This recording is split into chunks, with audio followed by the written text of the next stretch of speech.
नमस्कार, बहुत बहुत स्वागत है आपका। आज 12 दिसंबर है। 12 दिसंबर यानी क्रिकेट के युवराज का जन्मदिन है। 39 साल के हो चुके हैं युवराज सिंह। और कहानी कहां से शुरू की जाए? 1999 से शुरू करते हैं। 1999 यानी वो साल जब एक नई सदी का आरंभ होने वाला था।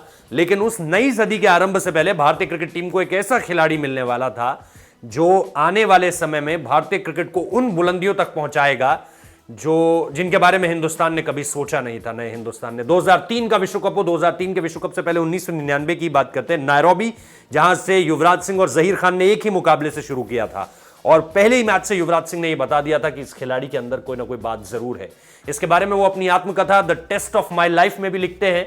और युवराज सिंह की इस किताब में बहुत सारे ऐसे किस्से हैं, ऐसे एनेक्डोट्स हैं जिनको लेकर के आप पढ़ेंगे तो आपको यकीन नहीं होगा कि ये वही युवराज सिंह है जो आज 39 साल के हो गए। क्योंकि बहुत इंजॉय करते थे उस वक्त की अपनी स्टारडम को भी, और उन्होंने लिखा है बाकायदा अपनी किताब में इस बारे में। तो अगर आपको युवराज सिंह के बारे में जानना है, शुरुआत से लेकर कैंसर की लाइफ और कैंसर तक वो कैसे जूझे, क्योंकि उनकी वो किताब कैंसर से ठीक होने के तुरंत बाद आई थी, The Test of My Life, तो उसमें उन्होंने सब कुछ बताया। 2011 विश्व कप, 2007 विश्व कप, 6 छक्के, जो भी कुछ आप जानना चाहते हैं। 2003 में पाकिस्तान के अगेंस्ट उनकी एक साझेदारी। लोग सचिन की बड़ी तारीफ करते हैं कि सचिन ने 98 रन बनाए थे और उसके बाद शोएब अख्तर का एक बाउंसर आया, शाहिद अफरीदी ने पॉइंट में कैच कर लिया। लेकिन एक और किस्सा उसी मैच का यह था कि युवराज सिंह और राहुल द्रविड़ के बीच उसके बाद जो साझेदारी हुई थी, उसने दरअसल मैच को फिनिशिंग टच दिया था। वो अक्सर लोग भूल जाते हैं। युवराज सिंह लगातार 3 सीरीज में मैन ऑफ द सीरीज जीतने वाला बल्लेबाज, और क्या कमाल का रिकॉर्ड रहा है युवराज सिंह के नाम। तो ये बहुत सारे ऐसे किस्से हैं जो उनकी किताबों में दर्ज हैं।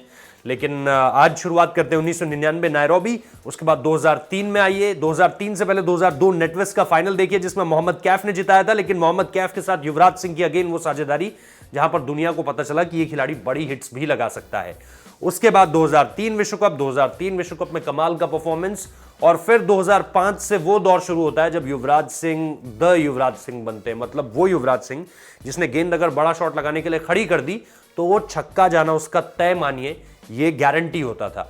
मतलब फिर आप ये नहीं सोच सकते अरे ये तो कैच आउट भी हो सकता है, नहीं, बिल्कुल नहीं। युवराज सिंह ने जब गेंद उठा दी तो वो 99.9% छक्का जाने वाली है। 1% कोई 0.1% को एक चांस हो सकता है कि मिस टाइम कर जाए वो। तो इसके अलावा मुझे 2007 का विश्व कप बहुत अच्छे तरीके से याद आता है जब युवराज सिंह ने वो 6 छक्के लगाए थे इंग्लैंड के अगेंस्ट। एंड्रू फ्लिंटफ से उनकी कहा सुनी हुई थी और उसके बाद उन्होंने सारी खुन्नस जो है वो स्टुअर्ट ब्रॉड पर निकाल दी। हालिया समय में जब स्टुअर्ट ब्रॉड ने 500 विकेट लिए थे तो युवराज सिंह ने ट्वीट बाकायदा करके उनको बधाई दी थी और ये कहा था कि एक वक्त पे उस किस्से को भी याद दिलाया और इस कामयाबी पर भी बधाई दी। इसके बाद 2011 का विश्व कप है जिसपे उनको खिलाने को लेकर बहुत बड़े सवाल उठ रहे थे, क्योंकि युवराज सिंह उस सीरीज से पहले जो भारत साउथ अफ्रीका में खेल कर आई थी कुछ खास कर नहीं पाए थे। टीम में उन्हें लिया भी जाए वर्ल्ड कप की, इसको लेकर के भी डाउट्स थे, लेकिन टीम में उन्हें लिया गया। उसके बाद भी Yuvraj Singh frame of mind में नहीं थे क्योंकि दबाव इतना ज्यादा था उनके ऊपर कि उनकी बल्लेबाजी तो नहीं बिगड़ी थी, लेकिन कहते हैं ना मानसिक संतुलन आपका थोड़ा सा डिस्टर्ब हो जाता है। आपके ऊपर प्रेशर इतना हो जाता है, लोग आपकी कैपेबिलिटीज पर शक करने लगते हैं, कहते हैं अब इसमें वो बात नहीं रही। ये सारी बातें युवराज सिंह को लेकर होने लगी थी और उनसे पहले यूसुफ पठान को खिलाने की बात की जा रही थी टीम में। लेकिन फिर इनॉग्रल एडिशन था जिस दिन विश्व कप का, उस दिन सचिन तेंदुलकर अपने कमरे में उन्हें बुलाते हैं और कहते हैं कि युवराज आज तो खाना मेरे ही साथ खाएगा। खाना खाते खाते वो बातें सारी होती हैं जिसमें युवराज बताते हैं क्या परेशानी और सचिन सारी परेशानियों का हल उन्हें देते हैं और उसके बाद रेस्ट इज हिस्ट्री। 2011 का विश्व कप में मैन ऑफ द टूर्नामेंट बने युवराज सिंह। तो ऐसे बहुत सारे किस्से हैं जो आज याद आते हैं, लेकिन हम अपनी तरफ से बधाई देना चाहेंगे युवराज सिंह को। आगे की जिंदगी बहुत शानदार रहे। आपने एक तरह से मौत को भी हराया है जो कि कैंसर के रूप में आपकी जिंदगी में आई। 2011 विश्व कप के ठीक बाद इंग्लैंड दौरे के बीच में उन्हें पता चला था। खैर, आपको युवराज सिंह की इन सारी चीजों में से कौन सी मेमोरी सबसे ज्यादा याद आती है? क्या 2011 का विश्व कप, क्या 2007 का विश्व कप?